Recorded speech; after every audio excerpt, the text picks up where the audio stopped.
انتہا کی ٹینشن ہوئی ہوئی ہے پاکستان میں، اور ہر معاملہ لگتا ہے یا سپریم کورٹ میں طے ہوگا یا ہائی کورٹ میں ہوگا.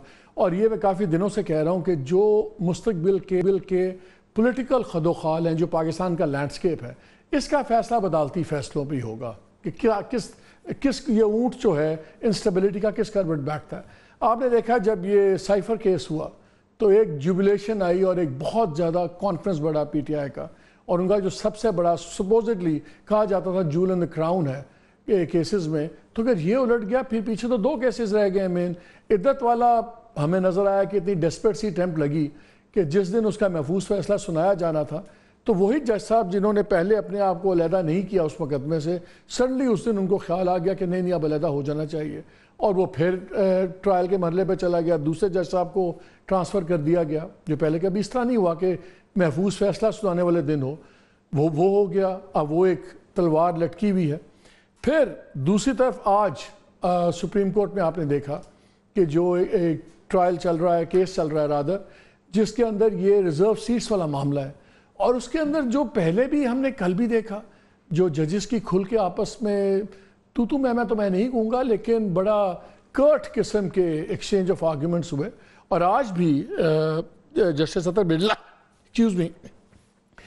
مناللہ صاحب اور جسٹس منیب اختر اوپن لگ رہا تھا آپ کو کانفلکٹ میں چل رہے ہیں with CJ on one side، اور بیچ میں کبھی کبھی ایک دو دوسرے ججز آئدر سائڈ دونوں سائڈ سے پچ ان بھی کر رہے تھے، لیکن ایبسلیوٹ نظر آ رہا تھا کہ کانفلکٹ ہے.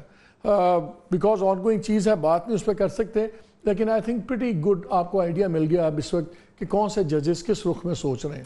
یہ سب کچھ چل رہا ہے اور اس کا بھی بہت بڑا اس کا پولیٹیکل لینڈسکیپ پہ اثر ہوگا.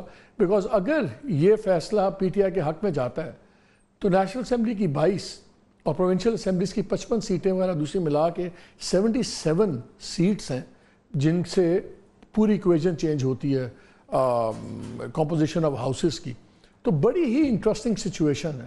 And at the same time کوئی چھپی ہوئی بات نہیں ہے جو جوڈیشری کا اسٹیبلشمنٹ کے ساتھ ٹکراؤ چل رہا ہے.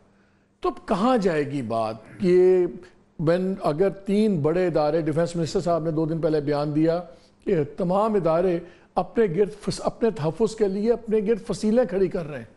وہ آپ سے میرے سے تو خطرہ نہیں ہے کسی ادارے کو، تو اداروں سے خطرہ ہے تو فصیلیں بن رہی ہیں. سو وی آر گوئنگ، جو انگریزی میں کہتے ہیں heading towards a perfect storm. میرا خیال ہے we are already in the midst of a perfect storm. Heading کی تو بات ہی نہیں ہے، اب تو وہ آئدر اور والی باتیں چل رہی ہیں اس ملک میں.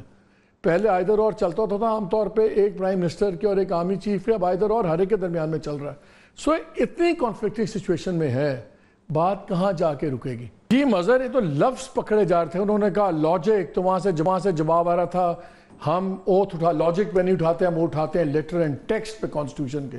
وہاں سے بات ہوئی کیسکیڈنگ ایررز، تو انہوں نے کہا پھر پوری بات کریں، جینیسس کریں کہ یہ شروع معاملہ کہاں سے آیا. لگ یہ رہا تھا کہ مقدمہ ججز کے درمیان میں ہے، اور فیصل صدیقی جو لائر تھے وہ at most of the times ہی look like a third party on looker. مجھے تو وہ جج لگتے تھے، دوسری طرف لائرز لگ رہے تھے. اتنی اوپن کانفلکٹ، اتنی کلیئر ڈویژن آف بینچز جب ہو رہی ہو، اس ماحول میں یہ ذرا کنٹیمپٹ والا کا ماحول بنتا ہے. بیکاز میرے نزدیک تو بڑے مسئلے یہ ہیں کہ جدھر ہم جا رہے ہیں یہ فیصلے ایسے ہیں جو بہت زیادہ پولیٹیکل سچویشن بھی آگے آ کے کمپلیکیٹ ہوگی. اور اب اس میں کوئی ڈاؤٹ نہیں رہا کہ انسٹیٹیوشن کے ساتھ جوڈیشری کا کانفلکٹ کھل کے سامنے آ گیا ہے، جوڈیشری کا آپس میں کانفلکٹ کھل کے سامنے آ گیا ہے. کیا ہم ایک پرفیکٹ سٹارم کی طرف جا رہے ہیں؟ شکریہ مالک. دیکھیے بہت سیدھی سی بات ہے کہ سپریم کورٹ نے ایک طریقے سے ایک پینڈورا باکس کھول دیا ہے، اور یہ آج سے نہیں کھولا گیا. اور میرے نقطہ نظر سے جب آپ قلم سے نہیں بولیں گے اور خود بولنا شروع کر دیں گے تو پھر یہ چیزیں ہوں گی، یہ چیزیں نظر آئیں گی. ججز کا ہمیشہ سے کرائٹیریا یہ رہا ہے، اور ججز کے بارے میں ہمیشہ سے یہ کہا جاتا رہا ہے کہ وہ اپنے ججمنٹ سے بولتے ہیں. اب پرابلم یہ ہے کہ ہمیں لینڈ مارک ججمنٹس اب نظر نہیں آتے ہیں. ریئرلی آپ اٹھا کے دیکھیں، اگر ججمنٹس اٹھا کے دیکھیں جو آپ کو ریئرلی لینڈ مارک ججمنٹس نظر آئیں گے حال ہی میں ہونے والے. یہ 98 میں پہلی مرتبہ ہم نے دیکھا جب پیرالل سپریم کورٹس کی ہیئرنگز ہوا کرتی تھیں. ایک طرف چیف جسٹس حلیم تھے، دوسری طرف چیف جسٹس سجاد علی شاہ تھے، اور بہت واضح طور پہ ڈویژن تھا. صبح ایک پٹیشن لگتی تھی, 2 گھنٹے بعد اس کے خلاف ایک دوسری پٹیشن لگا کرتی تھی. پہلے آپ دیکھیں کہ وہ چیز ہی ختم ہو گئی ہے کہ میٹر از سب جوڈس. یہ جو ایک ورڈ ہوتا تھا یہ میڈیا کے اوپر بہت واضح طور پہ دے دیا جاتا تھا کہ دس میٹر از سب جوڈس. اب جب تک دونوں وکیلوں سے آپ نہیں پوچھ لیتے تھے, اس پیشکار سے نہیں پوچھ لیتے تھے, آپ اس میٹر کو رپورٹ نہیں کرتے تھے. سپریم کورٹ, معذرت کے ساتھ اور with all the due respect, supreme court مجھے پارلیمنٹ نظر آنے لگی ہے.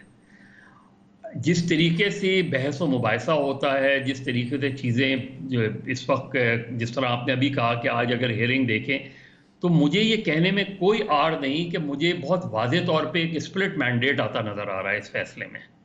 ہو سکتا ہے میں غلط ہوں, لیکن جس طرح کی چیزیں ہوتی ہیں, اور جب آپ اتنی, ظاہر ہے یہ چیز لائیو جا رہی ہے, اور آپ کو پتہ ہے کہ ہمارے یہاں جو پولیٹیکل پولرائزیشن ہے اس میں وہ ہر جج کے ریمارکس کو ہر آدمی اپنے سچ کے ساتھ دیکھے گا.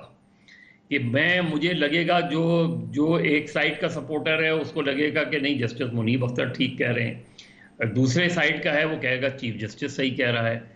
یہ جوڈیشری کے لیے بڑی ڈیمیجنگ ہے یہ چیز, کہ جب میں ججمنٹ سے پہلے ججمنٹ جو ہے کہ پریڈکٹ کرنا شروع کر دوں, جب میں بینچ کو دیکھ کے یہ پریڈکٹ کرنا شروع کر دوں کہ ججمنٹ کیا آ سکتی ہیں. جو کنٹیمپٹ والی بات ہے, جس طرح آپ نے ابھی ساری چیزیں سنائیں, تو کنٹیمپٹ کیوں نہیں ہوگی؟ مجھے یہ بتائیں, مطلب سپریم کورٹ کے بارے میں, سپریم کورٹ جب یہ الاؤ کر دے گی, ہائی کورٹ جب یہ الاؤ کر دے گی کہ جی ہاں جی آپ ریمارکس بھی دے سکتے ہیں, آپ آبزرویشنز بھی دے سکتے ہیں, یہ ساری چیزیں, اس میں غلطیاں بھی ہوں گی, اس کے بارے میں آپ ایک دیکھیں نا, کورٹ نمبر افتخار 2007 کے بعد سے آج تک پاکستان کی پولیٹکس ریوالو کر رہی ہے کورٹ نمبر 1 کے گرد. آپ ساری اٹھا کے دیکھ لیں, ہماری ساری کانسنٹریشن صرف جوڈیشری کے اوپر ہے, اور جوڈیشری نے خود یہ ساری چیزیں انوائٹ کر لی ہیں. کبھی سو موٹو لے کر انوائٹ کر لی ہیں, کبھی پٹیشنز آتی ہیں تو ان کو آؤٹ آف باکس جو ہے ٹیک اپ کر لیا جاتا ہے. پتہ نہیں چلتا, ایک پٹیشن فائل ہوتی ہے تو سالوں نہیں سنی جاتی, اور ایک پٹیشن حال ہی میں لگتی ہے تو اس پر فوراً بینچ بنا دیا جاتا ہے. یہ جو مائنڈ سیٹ ہے اس نے یہ ساری چیزیں کی ہیں. اب جس طرح ابھی آپ نے کہا, ابھی فیصل واڈا کا کیس ہے, فیصل واڈا کے وکیل کل جا کے کیا کہتے ہیں, سپریم کورٹ اس کو کس طریقے سے لیتی ہے. لیکن supreme court, it's high time. بہت اچھی قاضی فائز عیسیٰ صاحب نے یہ روایت ڈالی ہے کہ 184(3) اب جو ہے صرف سپریم چیف جسٹس کی ثوابدید نہیں ہوگی. بہت اچھا ہے کہ فل کورٹ انہوں نے بیٹھائی ہے. فل کورٹ میٹنگ میں سپریم کورٹ سیریسلی اس چیز کو ڈسکس کرے کہ جو اتنا زیادہ اوپننس آئی ہے, بظاہر تو ہم as a reporter, as a journalist ہمیں بڑا فائدہ ہو رہا ہے, لیکن اس کا نقصان کیا ہو رہا ہے؟ اس کا نقصان یہ ہو رہا ہے کہ سپریم کورٹ کا جو وقار ہے, سپریم کورٹ کا وقار مجھے بدقسمتی سے نیچے آتا ہوا نظر آ رہا ہے, مجھے بڑھتا ہوا نظر نہیں آ رہا. جب میں سپریم کورٹ پہ سوالات اٹھانے شروع کر دوں, جب میں ہائی کورٹ پہ سوالات اٹھانے شروع کر دوں, اگری ود یو. بات یہ ہے کہ اگر چیف ایگزیکٹو ملک کے آپ کو کہیں کہ آپ کے اندر بلیک شیپس ہیں, اور سٹنگ بینچ پہ جیسا جواب میں یہ کہیں کہ نہیں ٹیل دیم, اٹارنی جنرل کو کہیں کہ آپ ان کو بتا دیں کہ بلیک شیپ نہیں, we are the black bumble bees, تو آپ تو خود ٹریولائز کر رہے ہیں نا کورٹ کو, آپ خود چیز کو ٹریولائز کر رہے ہیں. I totally agree. میں